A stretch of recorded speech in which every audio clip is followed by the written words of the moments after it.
diferente.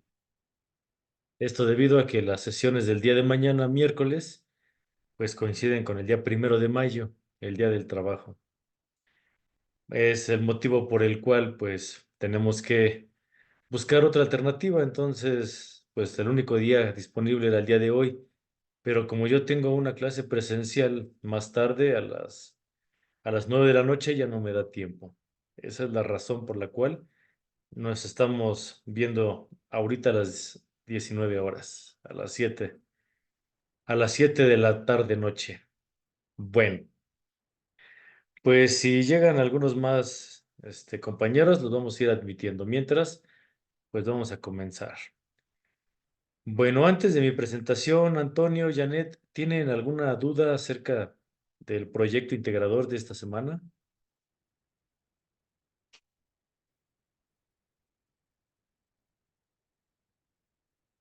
Antonio, Janet. Sí, profesor, yo la verdad, soy sincero, no he revisado muy bien la actividad, apenas empecé hoy a verla, Ok, pero sí me quedó una duda en la actividad anterior, por falta de tiempo, pues sí me trabé en el límite, pero pues espero ya ponerme ahorita al corriente. ok. ¿Te refieres a las de la semana 3? Así es, profesor. Ok, entonces te faltó la actividad, ¿cuál? La 5 ha de ser. Es la 6, la última, me parece que era un límite este, un límite de razón, parece que es La en razón de cuanto a, cambio. exacto, sí. Ok, Es, sí, logré hacer el límite, pero ya hasta el final, pues no sé si será porque el tiempo ya se me venía encima, pero pues ya no pude resolver la parte final del límite porque no sé si esté en un error. El denominador que me daba abajo me daba cero en cuanto al límite. Y y como que me fui con la idea de que se tenía que derivar de nuevo perdón, factorizar el polinomio. Y ahí me trabé y la verdad ya no pude hacerla. Traté de sacarla con la fórmula de diferencial, la de derivación, y me dio -7, pero ya no la pude expresar en cuanto al límite de razón de cambio, ya no, ahí sí ya no pude completarla, la verdad. ok. Mm, a ver, ahorita la estoy buscando. Eh, no, esta no es. Mm, es que tengo Sí, un creo montón de actividades. Adelante, adelante. que aquí la tengo, era primero la multiplicación del polinomio, que era t al cubo sobre 3 más 2 por t menos 5. Yo realicé la multiplicación, me dio t a la cuarta sobre 3 menos 5t al cubo sobre 3 más 2 menos 10. Y ya ahí fui desarrollando el límite. Al final, conforme iba la fórmula del límite de razón de cambio, pues empecé a despejar, me dio -22. Volví a poner la expresión del límite t a la cuarta sobre 3 menos 5 t al cubo sobre 3 más 2 menos 10. Y luego el resultado que me dio fue, Ya no te escuchamos, Antonio. sí, bueno, Antonio, sí me escuchan. ya te escuchamos otra vez. Se cortó de repente. Entonces, sí, sí, como le comentaba yo, al final mi duda era, si cuando la razón de cambio, por ejemplo, tenía yo como denominador t menos 3, si sustituyo el 3, pues el valor de t era 3, ¿no? Entonces me daba Sí. cero.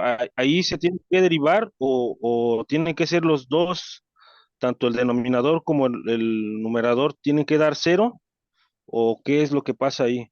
No, no necesariamente te tiene que dar cero. De hecho, si te diera cero sería una indeterminación.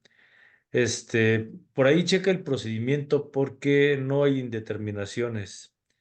Mm, Ok, sí, mira, échale una revisada a la clase anterior sí, sí. la del día viernes, porque por ahí en la última parte expliqué esa parte, inclusive les fui explicando paso a paso cómo se resolvía esta actividad precisamente. Ok. Y entonces, ¿la subiste o no la subiste a plataforma? Sí, sí la subí, de hecho, pues la subí así como la hice, Ah, bueno, pero yo quise hacer la prueba, o sea, por medio de la derivación, ¿no? Y sí, me daba -7, pero ya la mía pues me daba otro resultado. sí, O sea, por límite me daba otro resultado. sí, hay que revisar por ahí el procedimiento, pero bueno, ya la subiste, no te preocupes. Aprovecho este comentario, Antonio, para decirle a todos, y si ya me escuchan de alguna manera en la grabación, tuve problemas con la plataforma. Esta situación no me había pasado. Terminé de revisar y califiqué actividades. Y hoy por la mañana que volví a entrar a la plataforma, resulta que no me guardó los cambios. Tengo todas las actividades sin evaluar, prácticamente. Creo que nada más me respetó tres, cuatro.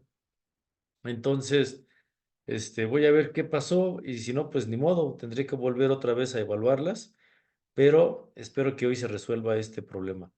Esto es referente a la semana pasada. Sí, obviamente las actividades que enviaron el día de ayer, pues todavía no las reviso, los proyectos integradores, aunque creo que nada más tengo uno. Pero de la semana pasada sí tengo ese detalle, así que por favor ténganme paciencia, no sé qué pasó con la plataforma. De hecho, varias veces la tuve que reiniciar, estaba demasiado lenta, demasiado.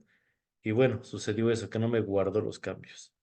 Pero este, el día de hoy vuelvo otra vez a revisar. Y bueno, Antonio, pues vas a tener otra oportunidad. Ahora con lo que me dices, pondré atención a la hora de revisar tu actividad. Y bueno, te voy a considerar, Antonio. Y bueno, pues la clase del día de hoy, como ustedes saben, es teórica y vamos a revisar un recurso nada más de la plataforma y después nos vamos a ir a un laboratorio virtual que se llama PET Colorado, donde vamos a Asesor, interactuar. disculpe. Adelante, Janet.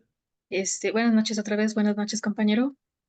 Yo tengo una duda sobre el proyecto integrador con la ecuación, porque ya ve que nos la representa como f' de dx, pero ahí trae doble, no sé cómo se Doble le puede llamar comilla. el signo. Exacto. Entonces no sé si lleva el mismo procedimiento o ya tiene que haber algún cambio.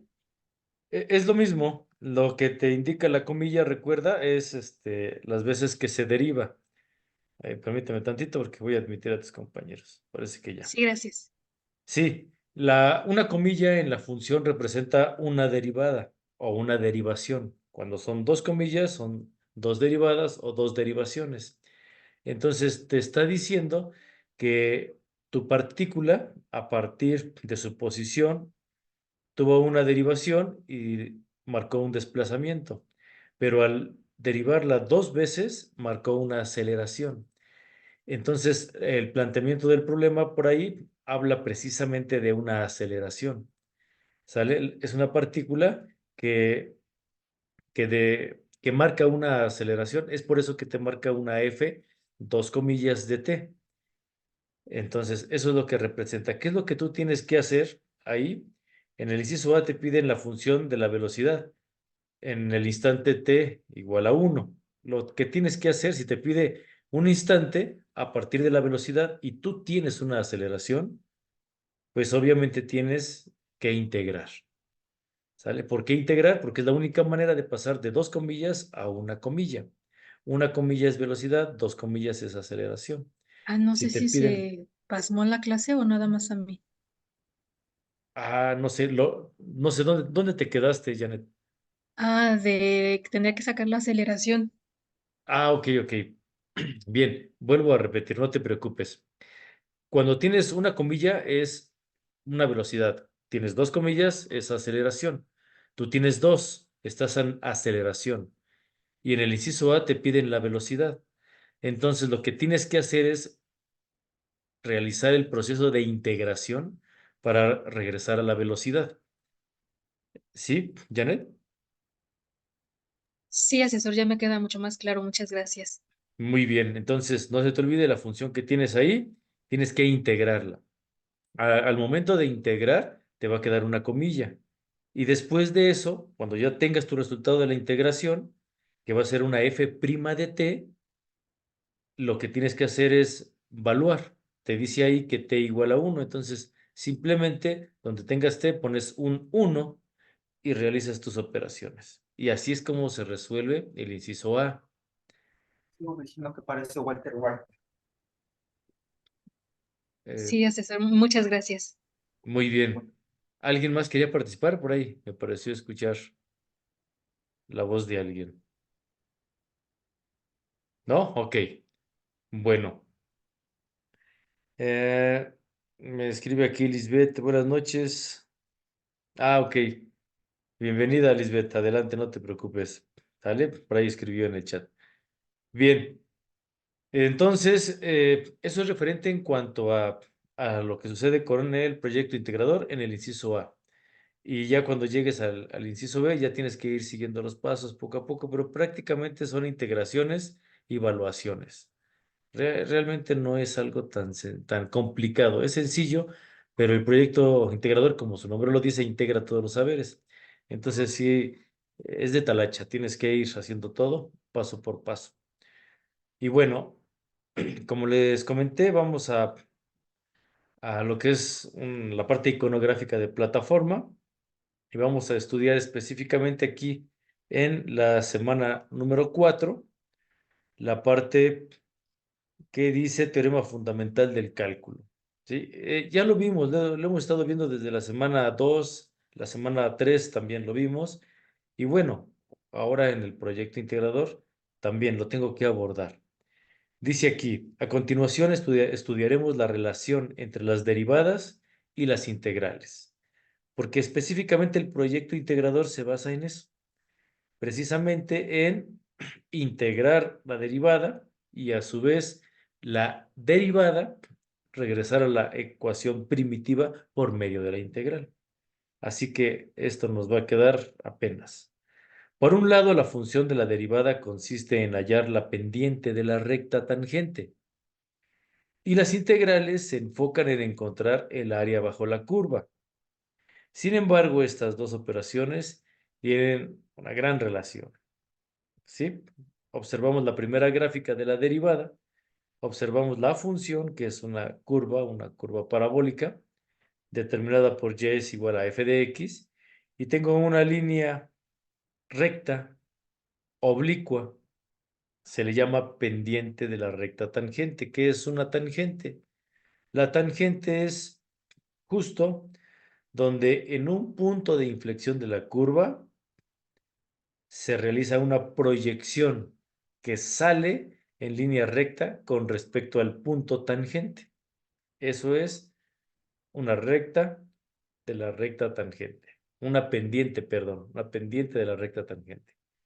Ahora veamos con la integral. Con la integral tengo también una función determinada por y es igual a f de x, ¿sí? Que esta se parece más a una campana de Gauss, pero al final una curva. Y la integral se basa en el intervalo de inicio A y el intervalo final B. Se delimita. Una vez que tú ya la delimitaste, lo que te falta es determinar qué sucede dentro de esta área que determinaste y debajo de la curva. Esta área está determinada por un integrando, con un intervalo que va desde A hasta B, de f de x y su diferencial. Al llamarle diferencial de x, hace alusión a una derivada. Pero cuando la integras, esa dx se vuelve constante, ¿verdad? Y es algo que ya hemos estado hablando. Pero aquí en este recurso está padre porque es como lo relaciona uno con respecto a la otra. Y le da, como todo, su crédito a sus creadores, ¿verdad? Obviamente este principio comienza con Isaac Newton y después con un gran maestro del cálculo, Leibniz, quienes estudiaron esta relación llamada teorema fundamental del cálculo. ¿Sí? Comenzó con Newton y se pulió con Leibniz. Este teorema se divide en dos partes. El primero, el teorema fundamental del cálculo, que dice si f es una función continua sobre el intervalo a y b.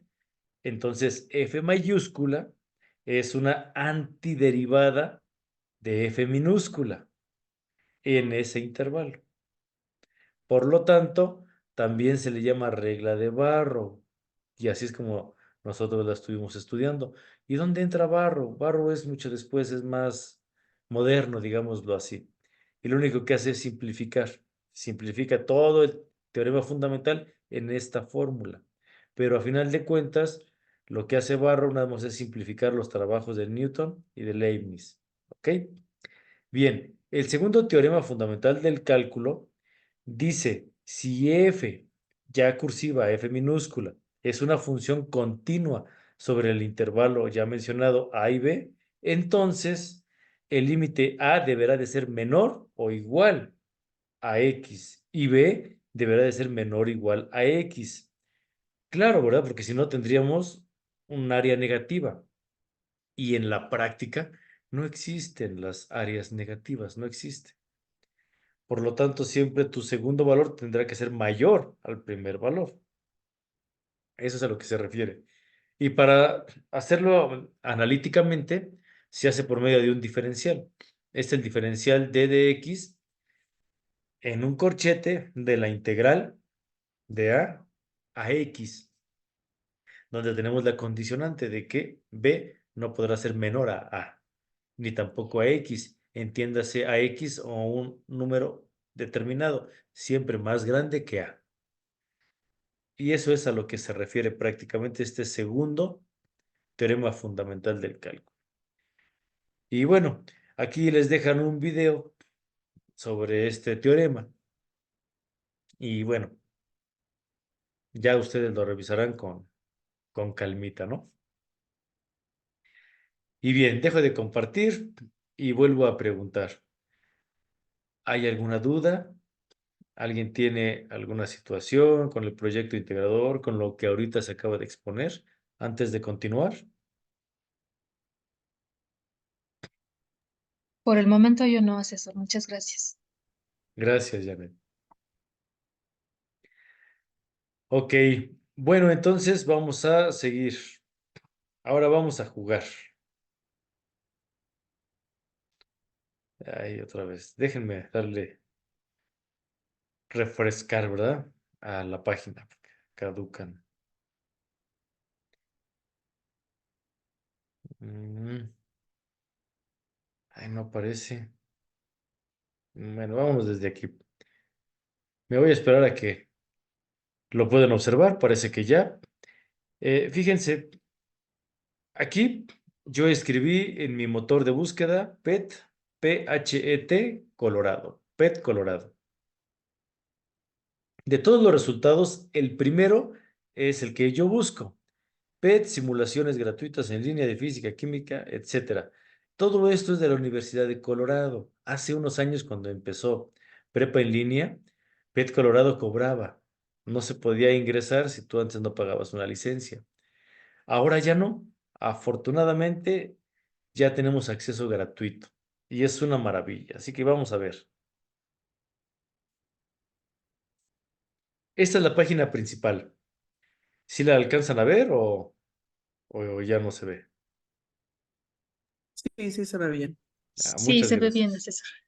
Muy bien, muchas gracias. Bien, aquí en esta página principal tenemos lo siguiente: simulaciones, la parte de los profesores, la enseñanza, tenemos algunos que están dedicados a la investigación, tenemos todo lo que tiene que ver con los diseños y la parte escolarizada, ¿no? Bien, vamos a la parte de simulaciones. Todas las simulaciones, o puedo yo filtrarla por área: física, química, matemáticas, ciencia de la Tierra, biología y simulaciones traducidas. Ok, vámonos a las de matemáticas. Le doy un clic y aquí están 48 resultados que tienen que ver con matemáticas. Al ir revisando, te puedes dar cuenta que muchas también son de física. Claro, la física y las matemáticas van de la mano. Ok, entonces aquí sí hay algunas combinadas. Están buenísimas. Yo tendría que tener mínimo unas 2 o 3 horas con ustedes para ir explicando cada uno de estos simuladores.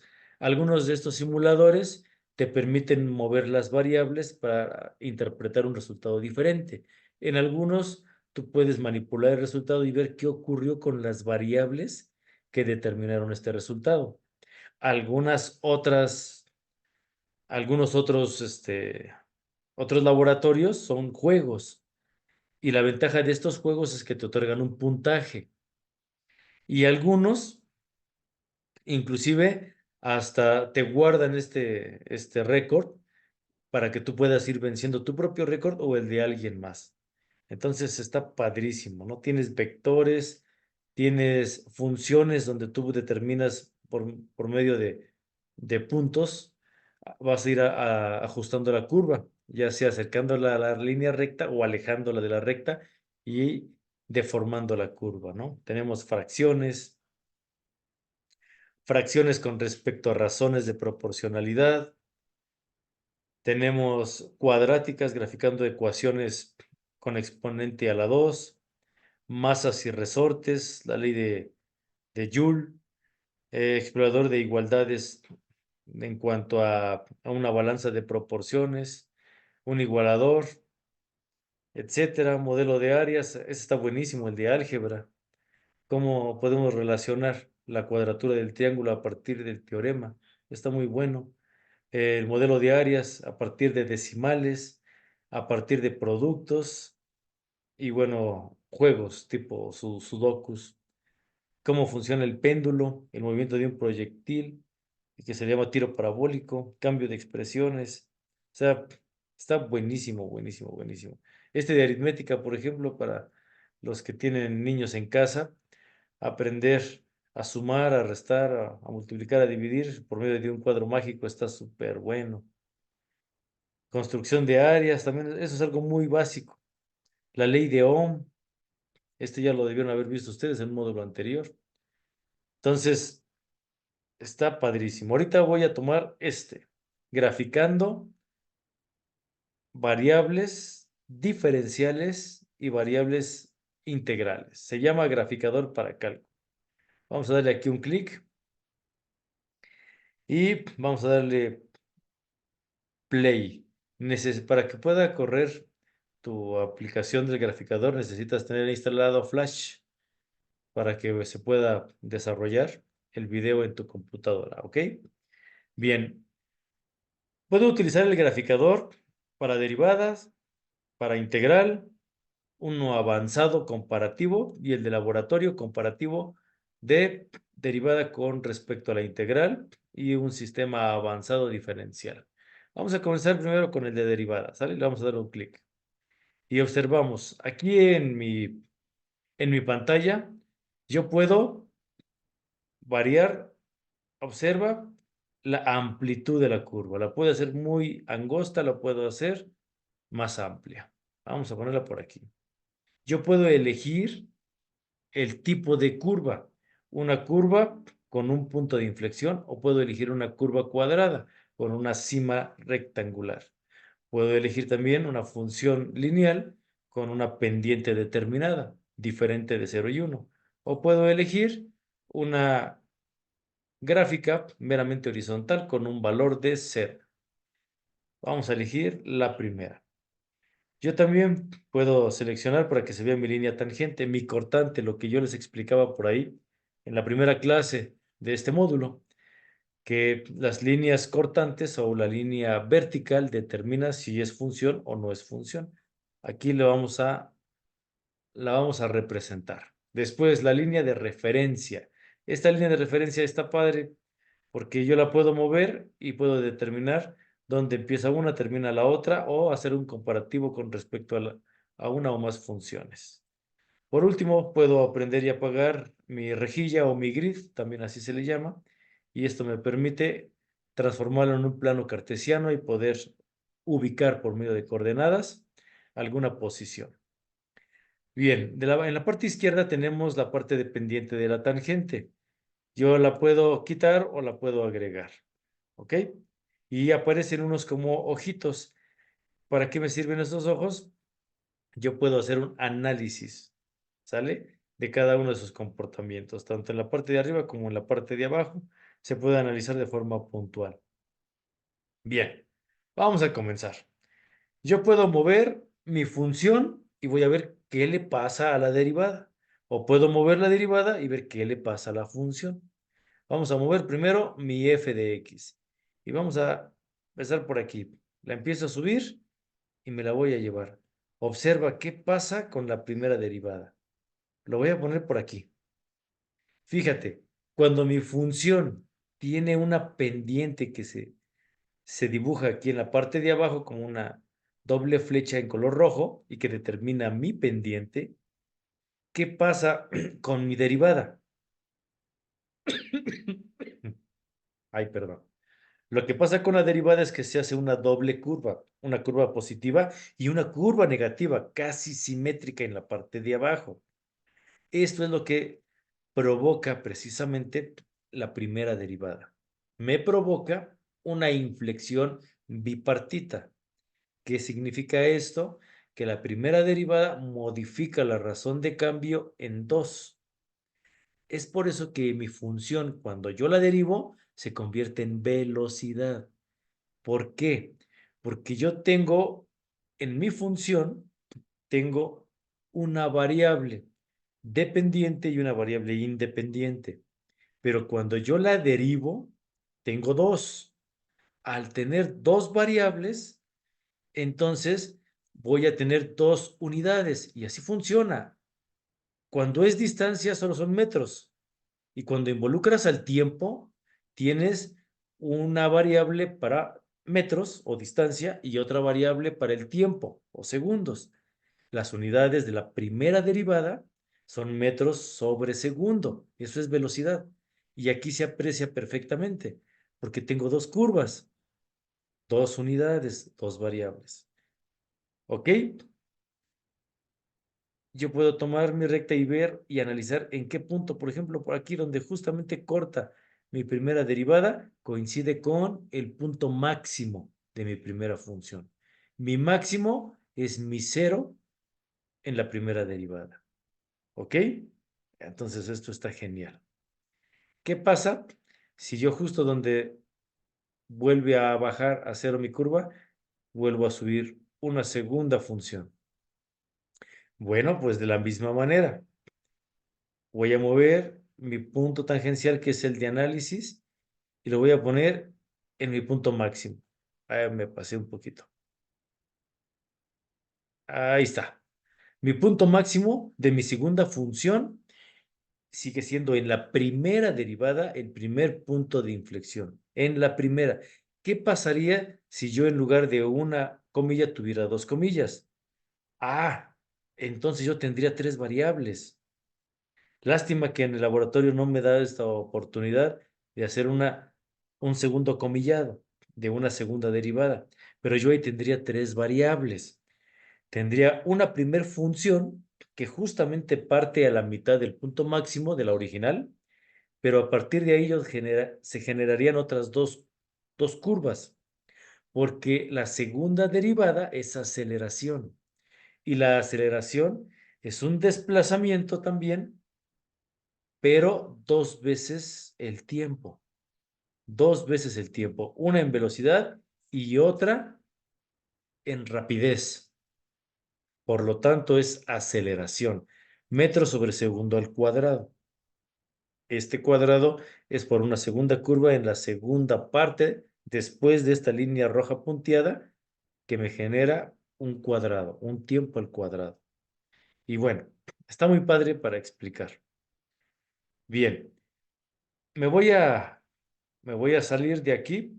O bueno, aquí podemos seguir jugando, ¿no? O sea, yo puedo hacer más curvas y ver cómo se comporta, ¿no? Inclusive puedo regresar y ver si en lugar de hacerla hacia arriba, como lo estuve explicando, la hago hacia abajo, lo único que hacemos es que invertimos, observa, invertimos la derivada. Y conforme yo lleve mi punto máximo o mi punto mínimo hacia abajo, es la amplitud de mi onda, ¿sale? Aquí lo podemos ver y hacer todo el análisis. Está muy, muy, muy padre. Y bueno, voy ahora a la parte de integral. Explico. En esta parte de integral tengo las mismas opciones de amplitud de curva, elegir el tipo de gráfica. Voy a palomear el área bajo la curva para que yo observe qué es lo que se está formando y en qué intervalos, mi línea de referencia y mi rejilla. ¿Ok? Y lo mismo, puedo trabajar con mi función y observo qué le pasa a la integral, o trabajo con mi integral y veo qué le pasa a la función. Bien, voy a elegir la función. Observa, empiezo a subir la función y ve lo que le pasa a la integral. A ver, voy a acercar mi línea de referencia en mi punto máximo. Ahí está mi punto máximo. ¿Qué puedo observar? Observo que en mi función, mi punto máximo, a la hora de integrar, coincide con el punto medio de la pendiente. Es decir, mi punto máximo de la función es mi pendiente, es el valor de la pendiente al integrar. Y justo donde mi curva se va a un punto de asíntota, es decir, cambia el punto de inflexión, coincide con mi pendiente de mi función. Y cuando yo salgo aquí en este punto, justo cuando yo salgo de mi función original, en este mismo punto, en mi integral, se está llegando a un punto asintótico. ¿Qué significa? Que sale de una curva que se va convirtiendo en pendiente y después se va suavizando hasta un punto donde continúa casi constante. Este casi constante es el desplazamiento asintótico que alguna vez mencioné y estoy ya en el final de mi función. Este es el comportamiento de una función versus integral. Ahora, ¿qué pasa si yo de aquí, por ejemplo, hago una segunda exposición? A ver, vamos a hacerlo más chiquita para que se pueda observar. Ahí está.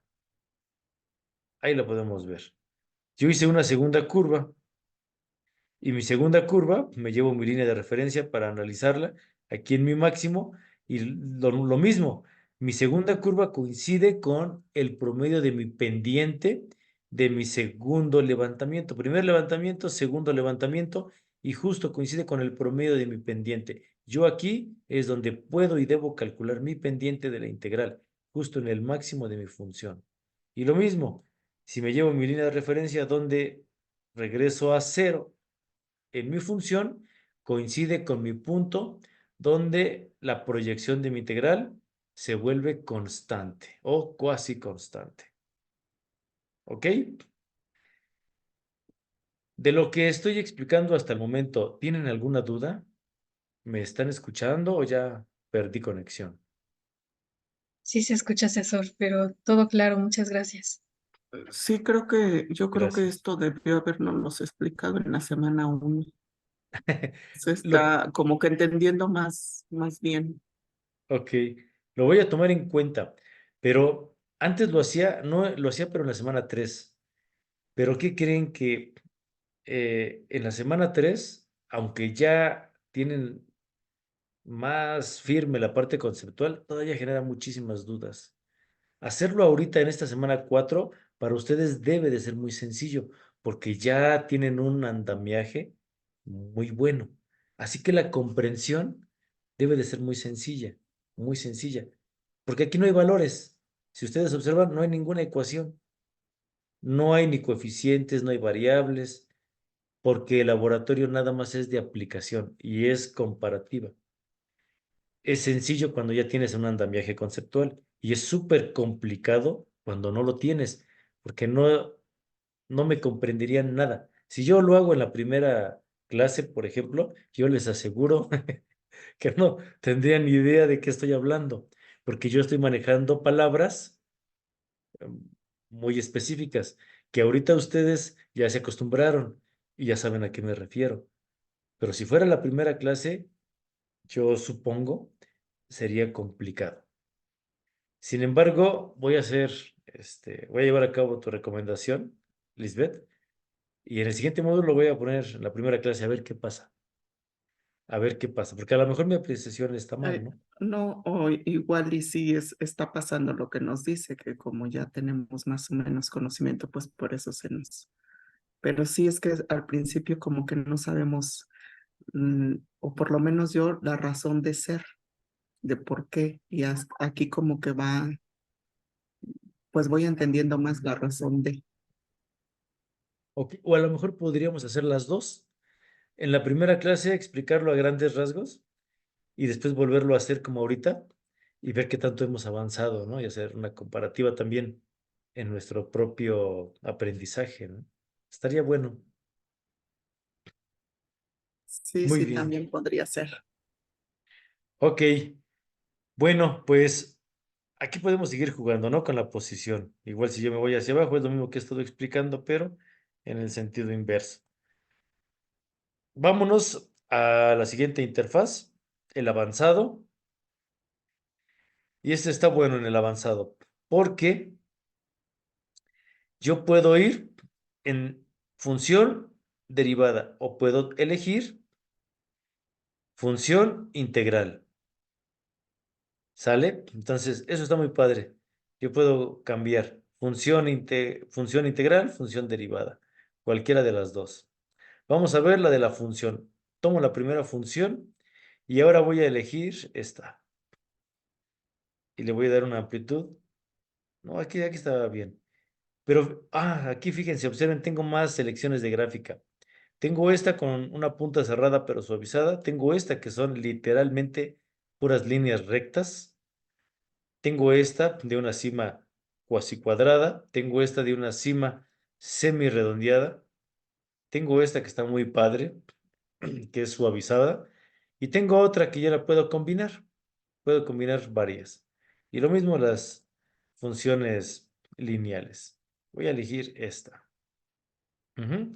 Yo le puedo poder dar la parte de suavizar a la hora de que ya esté graficado. Sí, me puedo regresar, puedo borrar, selecciono la línea de referencia y mi rejilla. ¿Ok? Y bien, comienzo con mi función. ¿Sí? Perdón. Mi función la empiezo a tomar y la empiezo a deformar. Y bueno, vean lo que pasa con mi derivada en la parte de abajo. ¿Sí? Recuerden que una curva representa dos curvas en la derivada. Y vean, voy a cambiar de gráfica. ¿Ya vieron? Aquí ya se fue muy recta. Ahora tomo una cuadrada y aquí lo mismo, ¿no? Se vuelve muy recto. Uy, ahí está ya. Y ahora voy a tomar una del primer tipo. Ahí está. Ahí tengo una combinada. Y vean lo que pasa con la primera derivada. Justo cuando yo elegí una curva con tendencia cuadrada, lo mismo sucede con la derivada, pero la divide en dos. En una curva, yo tengo dos. Ahí lo puedes observar. Entre más tiende a la cuadratura, más recta es el punto de inflexión. Yo lo puedo ver aquí en mi línea de referencia. Justo ahí. ¿Ok? Y si yo la modifico, si yo modifico este punto, justo coincide con el valor de mi pendiente. Aquí lo tengo.